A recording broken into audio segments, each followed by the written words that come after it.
Cool. The first thing I could do is I could ask Skrillex to stand up and show me the back of your shirt. Show me the back of your shirt, Skrillex.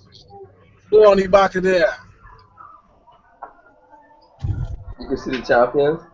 Exactly. I see any champions right now, and that is what United is aiming to do under Mourinho. But the first thing I am going to ask Nicholas. Yeah. So May 21st, Manchester United 2, Crystal Palace 1. Goals from Juan Mata, and the other guy, I can't remember his name. He goes by Jesse Lingard, I think. But Jesse Lingard. Right. So, Nicholas, tell me what you think about that Manchester United victory, and where does this leave us? So, talk to me. Everybody can hear me, right? Yeah, we can hear you. You can hear you. You can hear me good, right? Yeah. Yeah, good. We dominated the match from minute 1 to minute 120, really and truly. My only problem with the match, if given my overall analysis, my only problem with the match is that we had over 20-something shots and less than 5 on target. That's a problem, but that's been a problem that we had to deal with the entire season. Based on the match itself wasn't really a spectacle of sorts, but you can tell in these big games that the team with the better technical proficiency is usually the one that comes out victorious, and as a result, United came out victorious. I think that we wanted it more, and sometimes in a cup final you can't even talk about the form of the teams coming into the game, because Crystal Palace didn't even lose any of their games and they knocked out 2 Premier League sides, which is true, and conceded 2 goals. So looking at it as a football purist and as somebody that don't really follow the 2 teams, you would expect Crystal Palace, who had the better, so to speak, better run to the tournament, to the final, to do the better. But I think in that game mostly, United result, we got the goal. And the goal came from nothing, and you can tell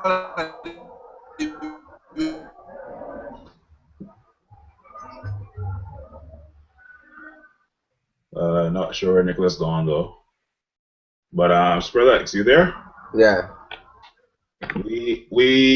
I go wait on Nicholas, right? But from selection and ball, but we had the luck there. But United, we wanted to finish with a trophy, and I think that's what really counted for us in the final, because it wasn't really a vintage performance by United. It wasn't really the most attacking, most spectacular going forward.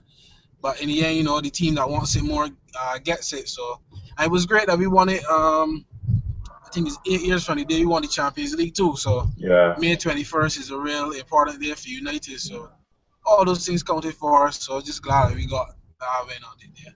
Skrillex. Yeah. How you doing? I'm alright, man. What about you guys? We went a goal down, and I think in the 75th minute. Tell me what you were thinking at that time. I was like, another Van Gaal. Honestly, to me, I think we get a bit lucky in the game, because the goal that was called off by that Conor scored, that should have been a goal. And if we could have been 2 love down, we should have probably be looking down the barrel. And I mean, that's how we've been playing this season. We get a lot of quote-unquote lucky games. And I mean, well, I guess, especially after that time game, the game was basically in the coffin for the manager. So I guess the guys just wanted to do that as a one-way private firm. To me, that's what I say. Oh, okay. Because I have a boss that I know for sure was probably going to leave like any day regardless. And I believe he knew at the game, after that game especially, the West Ham game, that was it for him. Okay. Even though he tried to deny it. But I really expected Crystal Palace to play much better than they played. I expected to have to do a lot more. I was very disappointed in the half performance. But I mean, to win 11 for a haircut, that's a grand. So I'm happy. On the plus side, I'm very happy to see that. Sticking with you, Skrillex, well, so the equalizer from Juan Mata, and then the winner from that guy. What was on your mind when the final whistle blew? I mean, as a United supporter, you can't help but be happy because we're accustomed to these last minute goals. And I just say on the day of the champions, the day we won the Champions League, May 21st, seems to be a lucky omen in United sport also. I mean, as a United supporter, you're accustomed to these dirty hard moments in the game, and you're looking for that final goal to avoid going into penalties. You know, everybody heart pumping, you're nervous, breaking off your fingernails, your toenails, pulling out your head, want every call to go your way. And then we get the goals in the sense of relief, man. So I'm very happy for the guys for that achievement. And especially for Lingard, because he worked hard all season. Okay.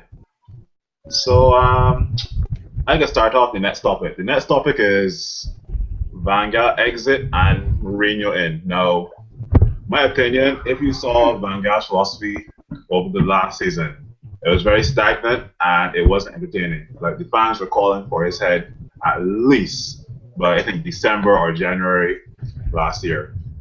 So it's good that Van Gaal left on high, and I wish him all the best in whatever he does after. But Jose Mourinho, Jose Mourinho said since his Real Madrid days, his Inter Milan days, that he has a dream of coaching Manchester United, and he has finally gotten this dream. I think Mourinho will bring a very winning mentality back to the squad, and you know what? I am looking forward definitely to seeing what he can do with the squad, because with every team he's gone to, he has made them champions, and that is what we should be doing. We are Manchester United. Mourinho in, Nick, what do you think?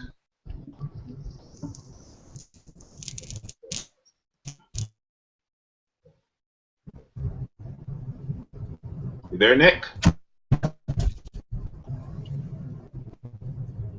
Yo. Yeah, I was asking about Mourinho in. What do you think?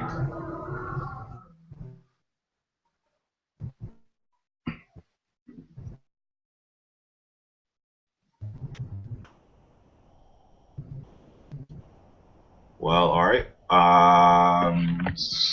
Skrillex, if Nick is not available. I know here. Oh, you can know here. Okay, no problem. Yeah. So Yeah. Jose Mourinho in though. What are you thinking about it?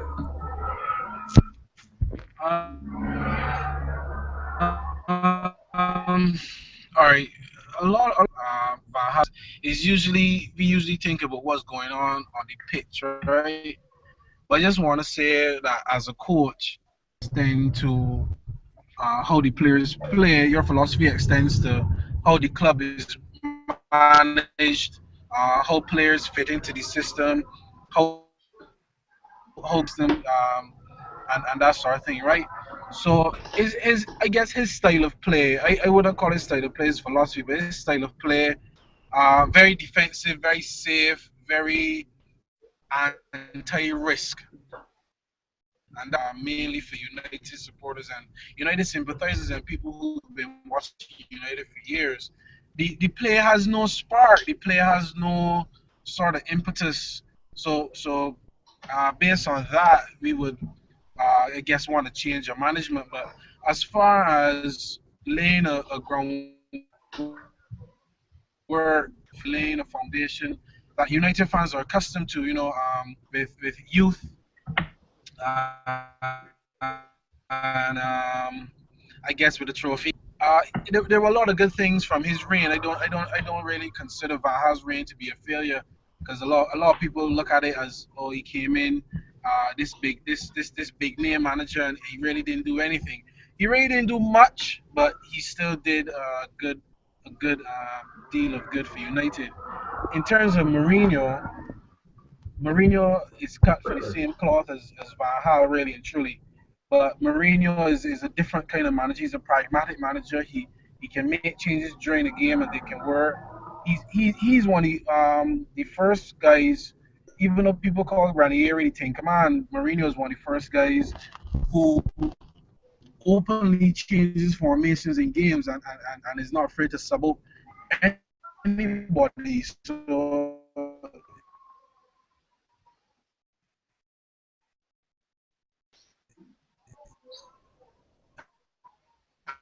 that, you know,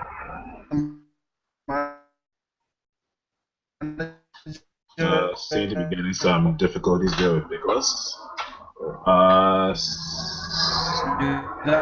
Skrillex, you can hear me? I would Yeah, I can hear you. Mourinho to be in terms of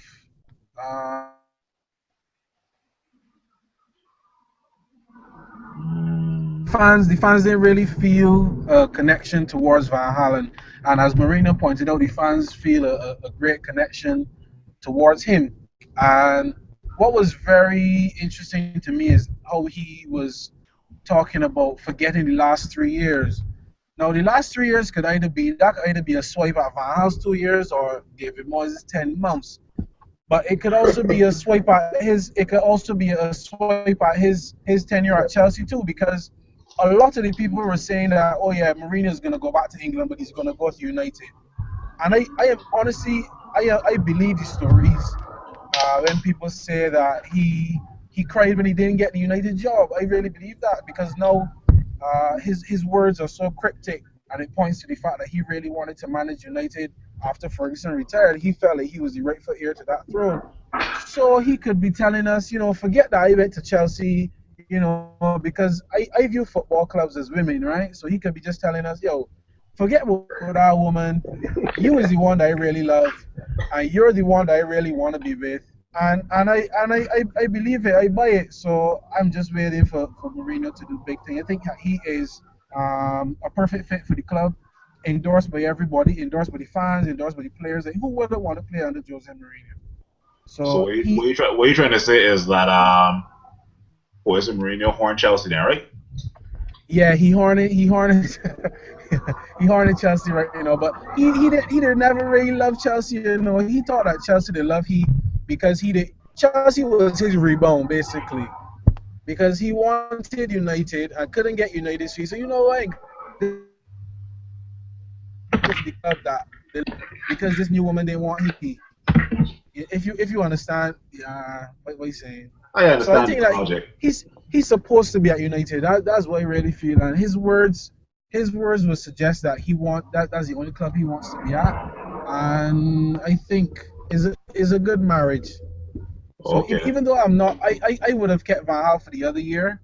I think it's a good marriage with United and Mourinho, so I ain't got a complaints. Skrillex. Yeah.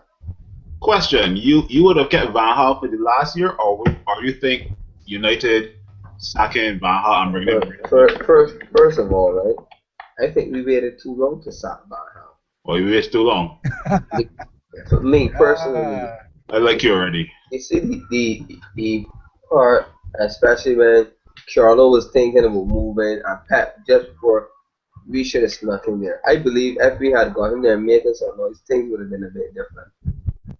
Not ruling out against, not having nothing against Jose, but at that point in time, when you got Carlo Ancelotti, Pep Guardiola in the room, Mill to decide which club they wanted to, I believe if we should have had sat Van Gaal, we could have probably had anything. But Jose Mourinho is a fantastic manager. Taking aside from his, people say his defensive approach and he partly bust. All his years that he had won the championships in different leagues, all the teams had the most goals in league except for 1 year. Had 100 goals in Real Madrid, and he can't be a defense manager coach and scoring 100 goals in the season.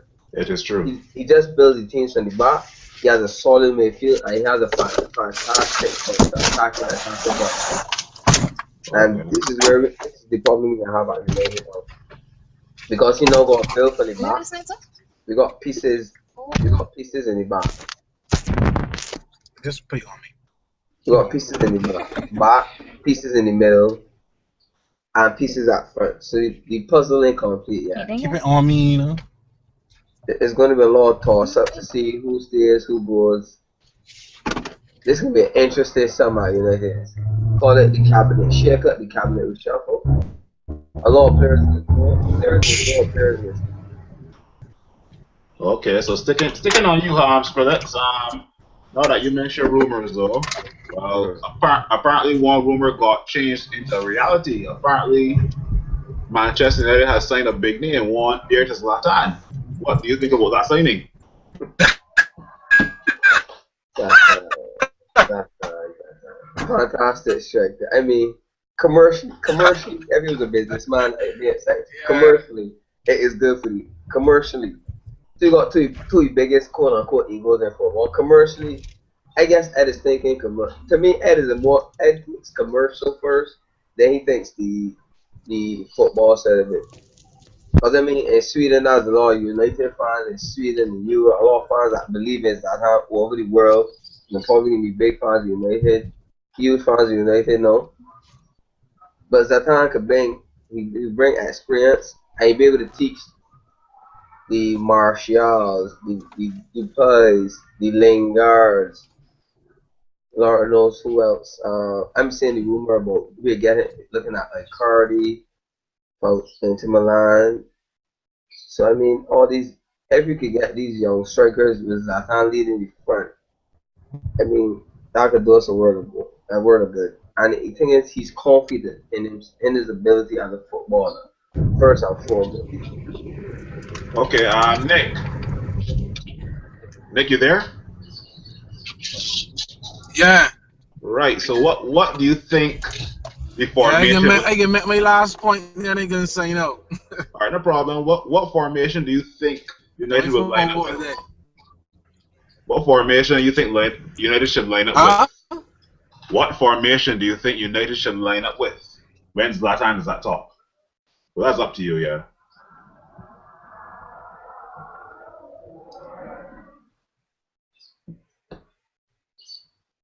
Nicholas there?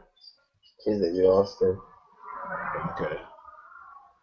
All right. Well, I will give my input on Zlatan though. Zlatan is one of the biggest egos in football, and now you have two of the biggest egos in football, Mourinho and Zlatan. Even though Zlatan has a big ego, he still brings a lot of influence, and he brings a winning mentality. Because anytime Zlatan enters an area, he emits or radiates a winning mentality. So the likes of Lingard and the likes of Martial and Rashford, those guys can look at Zlatan and they want to be like Zlatan. So that confidence wasn't there last year, in my opinion. But now bringing in Jose Mourinho and Zlatan Ibrahimovic, I really think that United do have a chance to not only get top four, but actually go on and win it. But it may be too early to call because the transfer window hasn't shut as yet.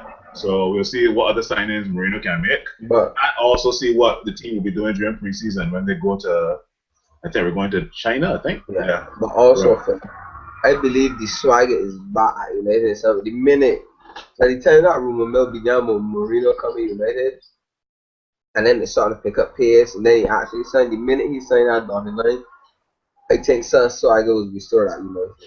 The minute he signed it, he watched it, some swagger was restored. So much so that the Bobby Charltons and those that had agreed with it had no choice but you got let bygones be bygones. You got to realize that you got to get back to this culture. United winning, United is a cocky team. That's why people say United fans are the most cocky fans in the world, and they hate to talk with United fans but the team accustomed to playing with such a swagger and confidence that even in a loss, we get beat 2-0, you will still feel that you carry something for the game because of the swagger. The team. We get beat 2-0, we probably get a good defeat. When we get beat 2-0 this season, again, it just becomes a repetition every time. So when we won a game this season, it was like, wait, we win a game, yeah. So you see the difference? There's a big difference. So even though Zlatan came in, there are two guys that are about to exit United, and that is Blin and Juan Mata. Now, before I get to you, Skrillex, I will give my opinion on this here. Now, Blin, you have to realize that Blin was never the answer for a centre back. Blin was playing as a placeholder until we got a better centre back.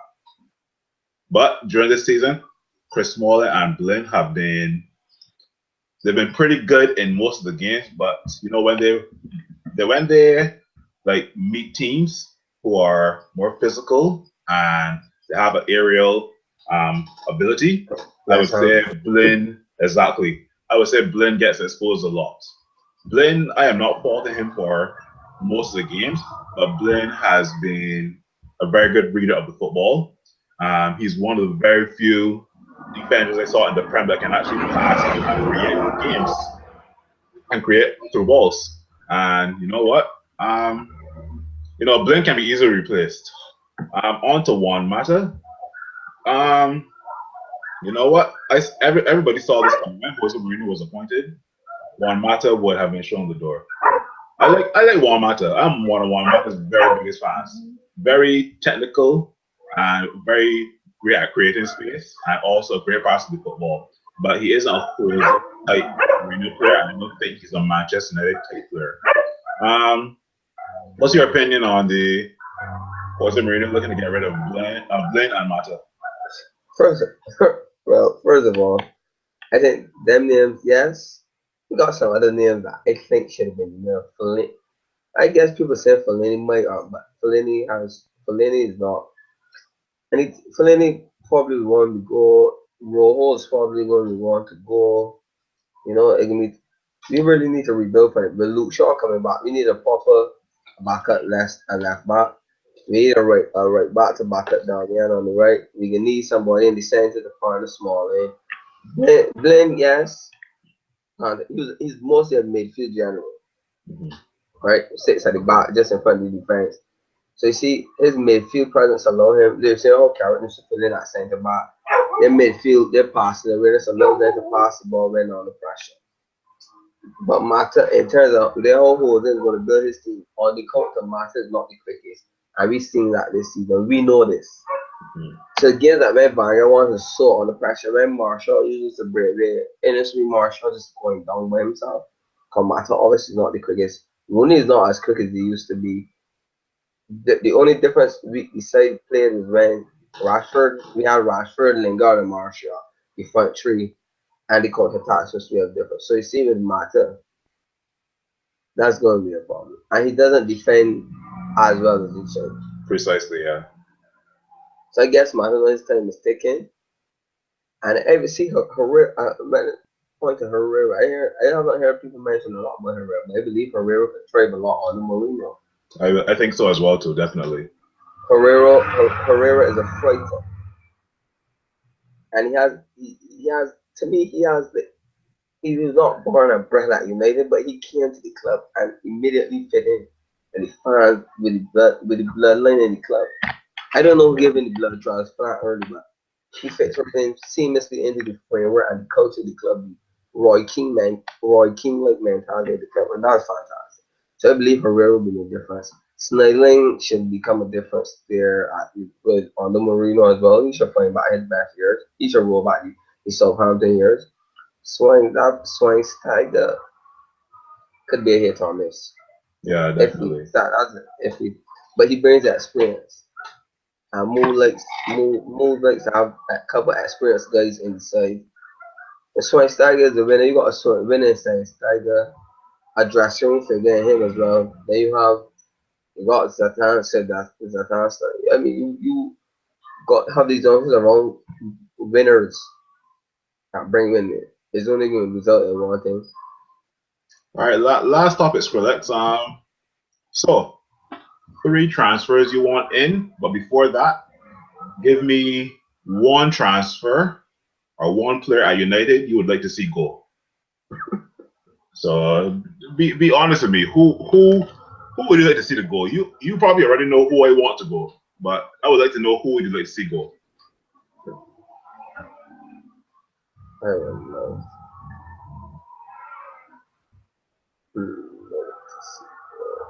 I know you want Jesse Lingard to go, but Lingard is he plays well, yeah.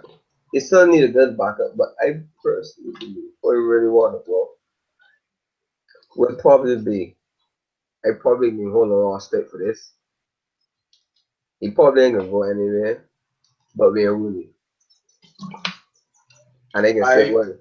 There are a lot of Wayne Rooney fans out there that still think Wayne Rooney is still the Wayne Rooney of 2009, 2010. But no man can hold my club to ransom twice. Yes, exactly. Still playing. Hold my club to ransom for more money and production drop It has to go. Precisely, yeah. But I know United fans going to quote say Wayne Rooney figurehead. Honestly, every Rooney can't play at all. I don't know he can play every game in the middle. We'll see that. I'll be able to judge the performance better afterwards. But right now, that is my player to lead. Should go. But Mo always wanted him. But when Mo wanted him, that's when we lose. He cried. He's not the Wayne Rooney he used to be. And eventually, if we keep him, the player we can look good, but they can slow down. Rooney is not. I make 3 transfers I want in. Yeah, give me 3 transfers and no explanation is needed because we're gonna wrap up just now. No problem.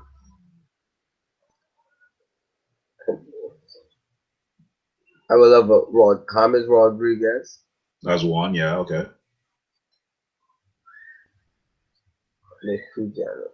John Stones. I need John Stones for Everton. Okay, the partner, Chris Smalling in the back. Correct. Yeah. England partnership for years to come. Who's your last transfer? I need a midfield general. A midfield general? Mm-hmm. A strong midfield general. A warhawk.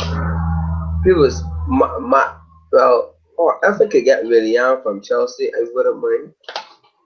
Oh, okay. But in terms of that, outside of him, I would too. That's a hard choice.